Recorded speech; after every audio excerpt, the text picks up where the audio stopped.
Bonjour à tous, ici Renaud Richer, naturopathe, conférencier, formateur et concepteur de produits de santé naturelle. Il y a quelques années, malheureusement, j'ai perdu mon grand-père après plusieurs cancers, toute sa vie à se battre contre cette maladie, et puis ça a fini par se généraliser aux os et il n'y avait plus rien à faire. Et en fait, moi, ça a été l'électrochoc dans ma vie qui m'a donné envie d'aller chercher des solutions naturelles pour non pas combattre la maladie à proprement parler, mais surtout faire en sorte de maximiser notre potentiel de santé et de rester en bonne santé le plus longtemps possible. Suite à ça, j'ai beaucoup étudié les produits naturels, dans un premier temps les aliments bien sûr, puisque c'est la première chose à laquelle on pense.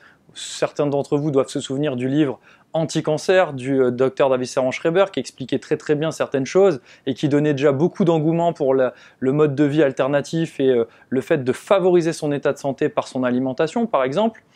Et ensuite, je me suis tourné vers la naturopathie pour vraiment apprendre comment utiliser le mode de vie pour aller beaucoup plus loin. Dans le cadre de cette démarche, évidemment, il est impensable de ne pas tomber à un moment ou à un autre sur les compléments alimentaires, qu'on pense que ce soit indispensable ou pas, à un moment ou à un autre, vous tombez dessus, il suffit d'allumer Internet, il suffit d'ouvrir un livre à un moment ou à un autre, dans la naturopathie ou même dans la médecine alternative, vous tombez sur les compléments alimentaires. Et moi, dans le domaine des compléments alimentaires, j'ai toujours été assez sceptique sur certaines choses. Il y a certains de mes mentors qui disent toujours « ça fait 50 ans qu'il y a des compléments alimentaires et malgré tout, il n'y a rien qui a été révolutionné, il n'y a pas de maladie qui guérisse grâce à ça, etc. etc. » Moi, je pense surtout qu'on les utilise mal et effectivement, si vous n'avez pas vu ma vidéo sur la définition réglementaire d'un complément alimentaire, je vous conseille de la regarder puisque j'explique très bien comment il y a une différence majeure entre ce que les gens pensent être un complément alimentaire et ce que la réglementation dit qu'est un complément alimentaire. Et de ce fait-là, c'est là où ça ne matche pas. Aujourd'hui, je suis là pour vous partager un conseil qui m'a été donné par le naturopathe. Alors certains l'aiment, certains l'aiment pas.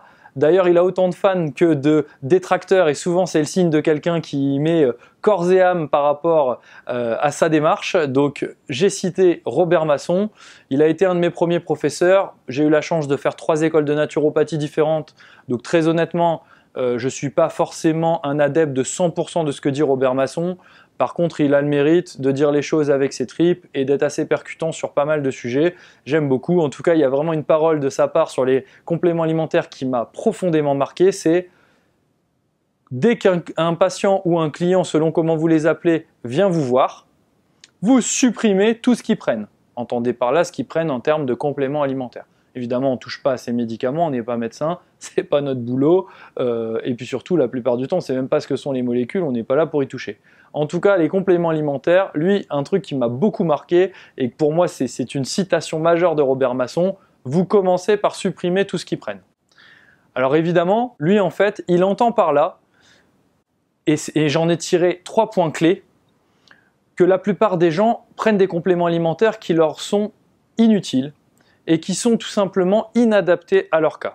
Donc j'ai 3 points clés que je vais vous détailler après pour vraiment comprendre la philosophie qu'il y a derrière, vous supprimez tout ce qu'ils prennent, puisque sinon ça voudrait dire supprimer tout ce qu'ils prennent, on ne prend plus de compléments alimentaires, il ne faut pas en prendre.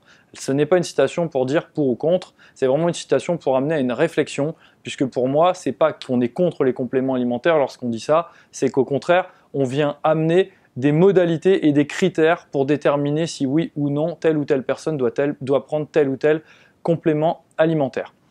Avant de vous détailler ces 3 points clés, si jamais vous n'êtes pas abonné à la chaîne YouTube, je vous conseille de le faire. Il y a plein de vidéos qui arrivent sur le sujet de la naturopathie, des techniques de soins de santé naturelle, sur les produits naturels en tant que tels, sur le métier de naturopathe et puis sur les neurosciences, donc ça va être vraiment intéressant.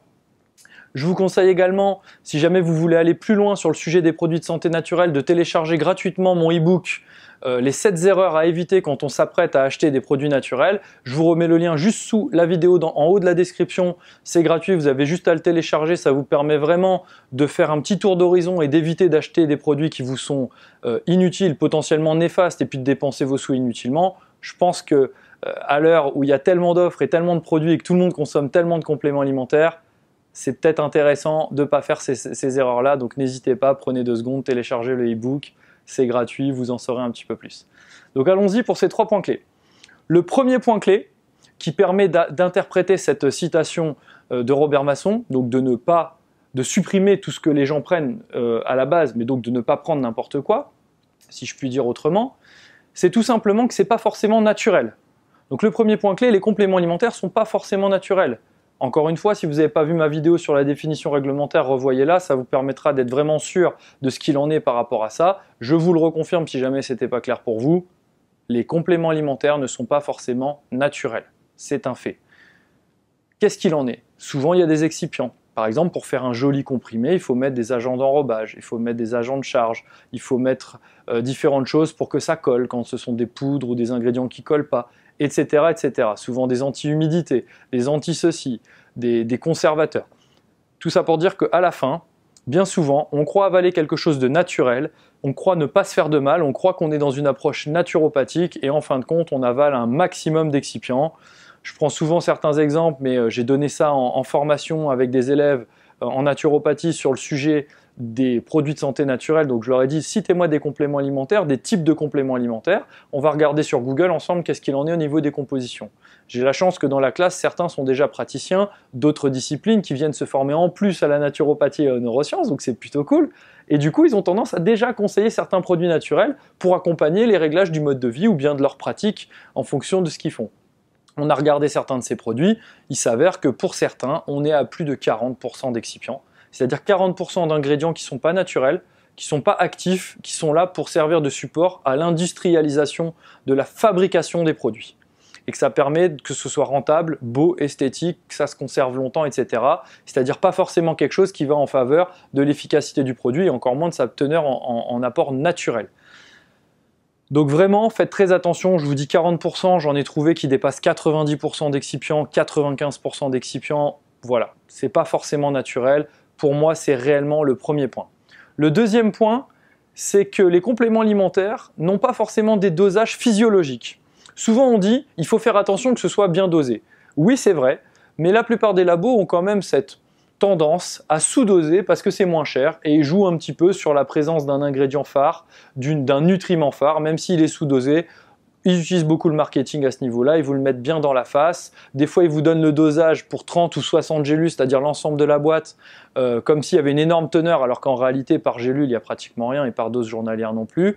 Donc souvent, les labos ont plutôt tendance à sous-doser. Mais il arrive aussi que les labos surdosent, ou alors c'est pas qu'ils surdosent, c'est tout simplement que c'est un dosage non physiologique. C'est-à-dire qu'on va vous apporter une vitamine de façon synthétique ou de façon isolée de son ingrédient d'origine.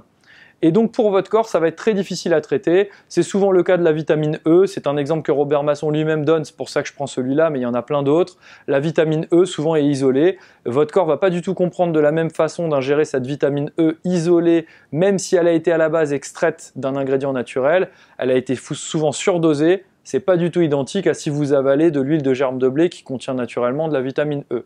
Je prends aussi souvent l'exemple des carottes. Si vous mangez des carottes, votre corps comprend parfaitement ce qui se passe, de la même façon que des brocolis ou bien du riz. Il n'y a aucun problème, il sait ce qu'il y a dedans, il comprend. Dès lors que l'alimentation est vraiment variée, il n'y aura aucun souci par rapport à ça. Vous absorberez naturellement du bêta-carotène, personne ne se pose de question, est-ce que c'est dangereux ou pas?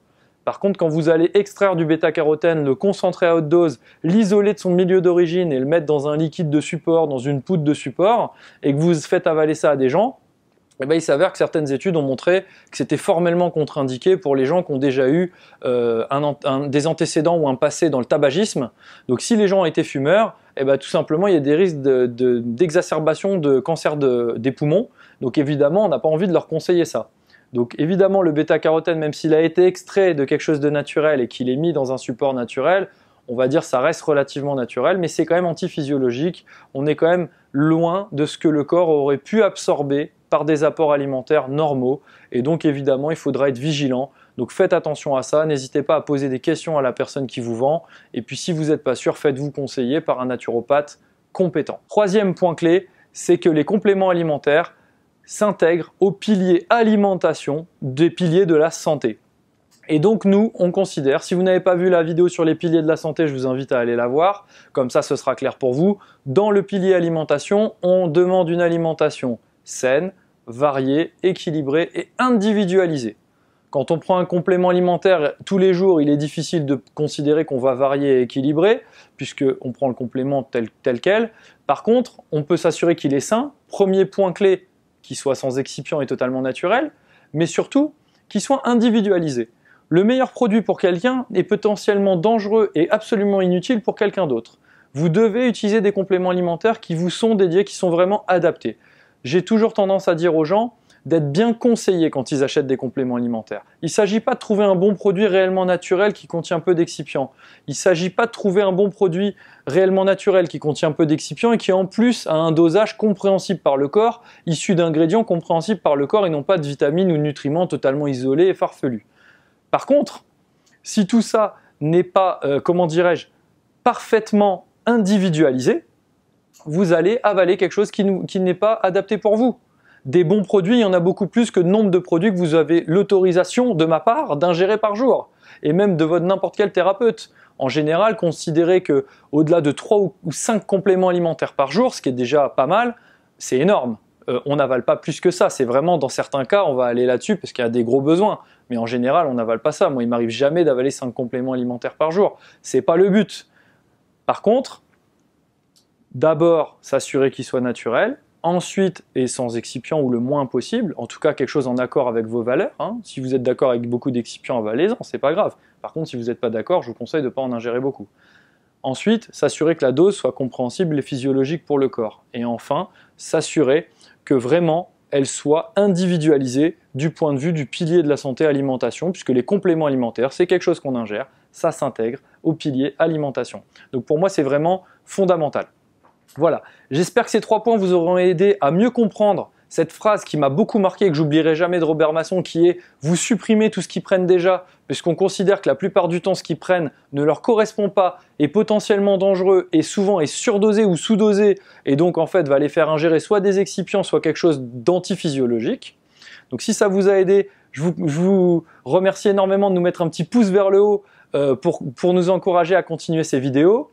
Si jamais vous avez vous-même pris des compléments alimentaires, que vous connaissez des personnes qui en prennent beaucoup, sentez-vous libre de leur partager la vidéo, de mettre un petit commentaire en dessous pour pouvoir nous faire part d'où vous en êtes par rapport à ça, ce que vous en pensez, est-ce que ça vous paraît pertinent de ne pas prendre trop de compléments alimentaires et surtout d'aller chercher au travers de ces 3 critères que je vous ai partagés, des compléments qui peuvent beaucoup mieux vous correspondre, être moins néfastes et être beaucoup plus efficaces.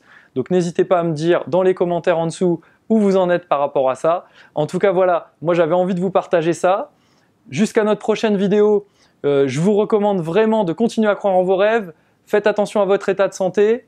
Faites attention de ne pas prendre des compléments alimentaires inutiles. Personne n'a besoin de compléments alimentaires pour vivre à la base. Si vous en prenez, c'est vraiment pour contribuer à quelque chose en parallèle de votre hygiène de vie et d'aller chercher des résultats encore plus poussés. Je vous dis à très vite les amis.